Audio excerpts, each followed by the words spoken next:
Assalamualaikum students. I hope you all are fine. In this class we will continue the remaining topics of chapter number 5. आज की class में हम breathing के process को detail में discuss करेंगे कि ब्रीथिंग क्या है और इसका प्रोसेस कैसे हो रहा है.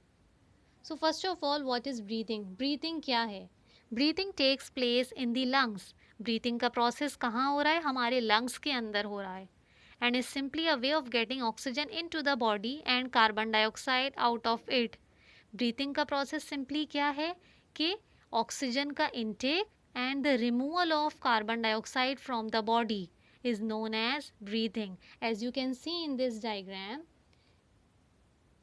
inhale of oxygen and exhale of carbon dioxide. This is the process of breathing. Now blood carries oxygen from the lungs to the cells and carbon dioxide from the cells back to the lungs. अब blood क्या करता है? Blood basically oxygen को carry करता है, lungs से और sales तक पहुंचाता है और कार्बन डाइऑक्साइड को सेल्स से लेकर वापस लंग्स में पहुंचाता है. तो ब्लड बेसिकली गैसियस एक्सचेंज की डिफ्यूजन का प्रोसेस करता है. Now structure of lungs. अब लंग्स का स्ट्रक्चर क्या है basically? So the lungs are two elastic pouches lying inside the ribs. Lung basically क्या हैं? दो इलास्टिक पाउचेस की तरह हैं जो कि रिब्स के अंदर प्रेजेंट होते हैं and they are connected to the air outside the body by the windpipe or trachea. और ये लंग्स कनेक्ट हुए हुए होते हैं ट्रैकिया से. दिस इज द ट्रैकिया जिसको हम विंड पाइप भी कहते हैं. Now this opens into the back of the mouth and nose. The trachea divides into two smaller tubes called bronchi. अब ये trachea further दो ट्यूब्स में डिवाइड होता है जिसको bronchi कहा जाता है. One of these goes into each lung before dividing further into smaller tubes called bronchioles. ये bronchi lungs में इंटर होते हैं और फिर further small branches में divide होते हैं जिसको bronchioles कहा जाता है. After yet more branching, the tubes end in tiny thin-walled air sac called alveoli. इसके बाद बिल्कुल एकदम एंड पे tiny thin walled air sac present होता है जिसको एल्व्यूलाई कहा जाता है. Now lining of the air passages are two types of cells. अब इस पूरे एयर पैसेज में दो तरह के सेल्स प्रेजेंट होते हैं. One type is covered with tiny hairs called cilia. एक सेल्स जो होते हैं वो टाइनी हेयर्स लाइक की फॉर्म में होते हैं जिसको सीलिया कहा जाता है and the other produces a sticky liquid called mucus. और दूसरे टाइप के सेल्स स्टिकी लिक्विड प्रोड्यूस करते हैं जिसको म्यूकस कहते हैं. अब इन दोनों सेल्स का बेसिकली फंक्शन क्या है?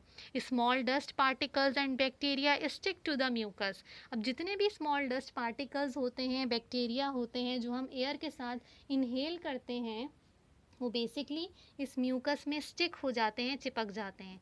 अब फिर क्या होता है? The cilia beat to carry the mucus up to the back of the mouth where it is swallowed.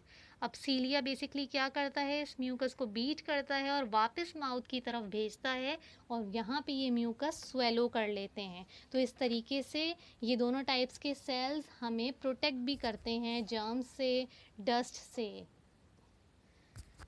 Now अब ये प्रोसेस कैसे हो रहा है? So oxygen moves into the blood system by diffusion. Oxygen move कर रही है blood में by the process of diffusion. Diffusion की मदद से. डिफ्यूजन बेसिकली क्या है? Is the movement of molecules from higher concentration to lower concentration. Diffusion एक ऐसा प्रोसेस है जिसमें मॉलिक्यूल्स की मूवमेंट होती है हाई कंसनट्रेशन से लो कंसनट्रेशन की तरफ. Because there are thousands of very small alveoli, there is a very big surface area for the oxygen to diffuse across. अब लंग्स के अंदर थाउजेंड्स की तादाद में बहुत सारे छोटे छोटे एल्व्यूलाई प्रेजेंट होते हैं और ये एक बिग सरफेस एरिया प्रोवाइड कर रहे होते हैं ऑक्सीजन को डिफ्यूज़ होने के लिए. And the walls of the alveoli are very thin. इसके अलावा एल्व्यूलाई की जो वॉल्स होती हैं वो बहुत ही थिन होती हैं, बारीक होती हैं. In places just one cell thick, सिर्फ सिंगल सेल्ड होती हैं. and the lining of the alveoli is moist so that the oxygen can dissolve. इसके अलावा अगर हम alveoli की lining की बात करें तो moist होती है, नम होती है. क्यों होती है? ताकि ऑक्सीजन easily dissolve हो जाए. And the alveoli are surrounded by a dense network of tiny blood vessels called capillaries. These carry the oxygen away and bring carbon dioxide back. इसके अलावा alveoli basically surround हुआ होता है tiny blood vessels के network से, जिसको capillaries कहा जाता है. ये कैपिलरीज बेसिकली क्या करती हैं? ऑक्सीजन को लेके जाती हैं और कार्बन डाइऑक्साइड को वापस लंग्स तक पहुंचाती हैं. Now you can see the diagram. अब ये प्रोसेस कैसे हो रहा है? So the blood takes oxygen away to every cell in the body where it is used for respiration.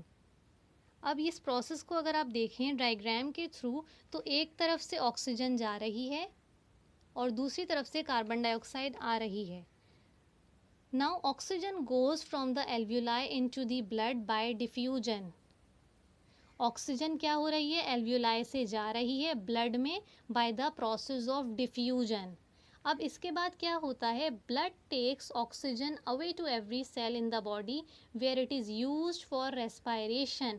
अब जब ये ऑक्सीजन एल्व्यूलाई से ब्लड में जा रही है bye the process of diffusion, तो ब्लड क्या कर रहा है? इस ऑक्सीजन को लेके जा रहा है हर सेल के पास, बॉडी के हर सेल्स के पास, जहाँ ये ऑक्सीजन यूज़ हो जाएगी रेस्पायरेशन के प्रोसेस में. अब कार्बन डाइऑक्साइड किस तरीके से वापस आ रही है? The blood brings carbon dioxide to the lungs. The carbon dioxide was produced in respiration in the cell. अब blood क्या कर रहा है? कार्बन डाइऑक्साइड को लंग्स में वापस ला रहा है और ये कार्बन डाइऑक्साइड सेल्स के अंदर रेस्पायरेशन के प्रोसेस के नतीजे में प्रोड्यूस होती है. Now carbon dioxide moves from the blood into the alveoli by diffusion. अब ये कार्बन डाइऑक्साइड क्या होगी? ब्लड से मूव करेगी एल्व्यूलाई के अंदर bye the process of diffusion. Diffusion के प्रोसेस के थ्रू ये कार्बन डाइऑक्साइड मूव करेगी ब्लड से एल्व्यूलाई के अंदर. सो ये डायग्राम क्या शो कर रही है? बेसिकली एक तरफ से ऑक्सीजन जा रही है सेल्स तक और दूसरे वे में क्या हो रहा है कि कार्बन डाइऑक्साइड वापस आ रही है. Now what is breathing in? Breathing in क्या है? ब्रीदिंग इन बेसिकली जब आप ऑक्सीजन इनहेल कर रहे हैं, this is called breathing in, सांस लेना. अब इस प्रोसेस में क्या होता है? कुछ चेंजेस होती हैं. वो चेंजेस क्या हैं? सबसे पहले जब आप ब्रीदिंग इन का प्रोसेस होता है, जब आप सांस लेते हैं तो अब क्या होता है? The outer rib muscles contract pulling the rib cage up and out. आपकी जो रिब मसल्स होती है वो कॉन्ट्रैक्ट हो जाती है और रिब केज को अपवर्ड की तरफ, बाहर की तरफ मूव करती है. सेकेंड क्या होता है? The diaphragm contracts, this makes it's go flatter. आपका जो डायफ्राम होता है वो कॉन्ट्रैक्ट हो जाता है और फ्लैट हो जाता है. डायफ्राम बेसिकली क्या है? This is the diaphragm. अब diaphragm is a sheet of muscles and it is located below the lungs. Diaphragm क्या है? बेसिकली शीट है मसल्स की जो कि लंग्स के नीचे प्रेजेंट होती है. थर्ड क्या होता है? इस प्रोसेस में क्या होता है? द चेस्ट गेट्स बिगर. आपका जो चेस्ट है वो बड़ा हो जाता है साइज में, जिसके नतीजे में क्या होता है? Air moves into the lungs from outside through the nose and mouth. बाहर जो एयर प्रेजेंट होती है वो आपके लंग्स में इंटर होती है by the help of nose. आपकी नोज़ के ज़रिए वो एयर इंटर होती है आपकी बॉडी में, लंग्स में जाती है. ऐसा क्यों होता है? क्योंकि बाहर के एटमॉस्फेयर में एयर प्रेशर बहुत ज़्यादा होता है और एयर अंदर की तरफ मूव करती है. So this is the process of breathing in. Now what is breathing out? अब ब्रीदिंग आउट मीन्स जब आप ऑक्सीजन या फिर कोई भी गैस एक्सहेल कर रहे हैं, आपकी बॉडी से रिलीज़ हो रही है, इसको आप ब्रीदिंग आउट कहेंगे. बिल्कुल इसी तरीके से जब ब्रीदिंग आउट का प्रोसेस होता है तो कुछ चेंजेस होती हैं. अब वो चेंजेस क्या हैं? सबसे पहला क्या है? The rib muscles relax. आपकी जो रिब मसल्स होती हैं वो रिलैक्स हो जाती हैं, letting the rib cage fall in and down. और आपका जो रिब केज होता है वो फॉल हो जाता है, नीचे की तरफ मूव कर जाता है. सेकंड क्या होता है? अगर हम डायफ्राम को देखें तो डायफ्राम रिलैक्सेस. आपका जो डायफ्राम होता है वो रिलैक्स हो जाता है और ऊपर की तरफ मूव कर जाता है.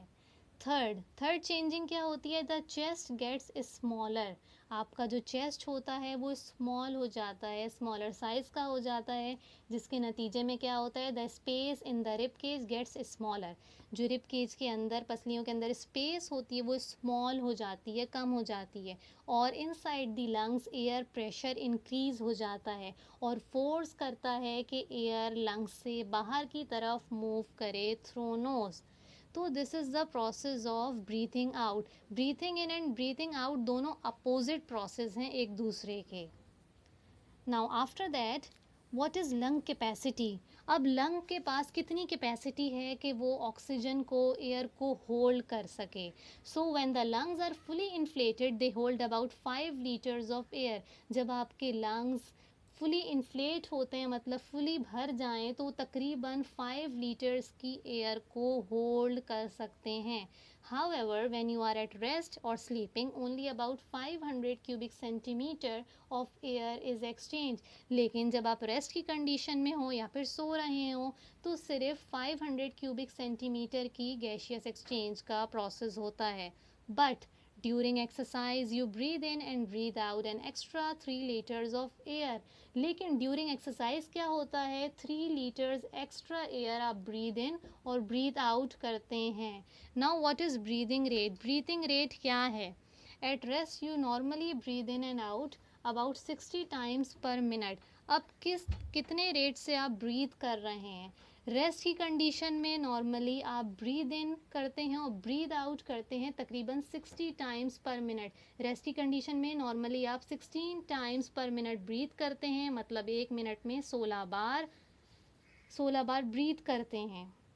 लेकिन यही तादाद 20 टू 30 टाइम्स इंक्रीज़ हो जाती है जब आप एक्सरसाइज करते हैं, मतलब ड्यूरिंग एक्सरसाइज आप 20 टू 30 टाइम्स ब्रीथ करते हैं। So this is the breathing rate. Now आज की क्लास में हमने ब्रीदिंग के मैकेनिज़्म को, कि ब्रीथिंग क्या है, ब्रीथिंग का मैकेनिज़्म कैसे होता है, इसको डिटेल में डिस्कस किया। Now in the next class we will start the copy work of this chapter. Thank you.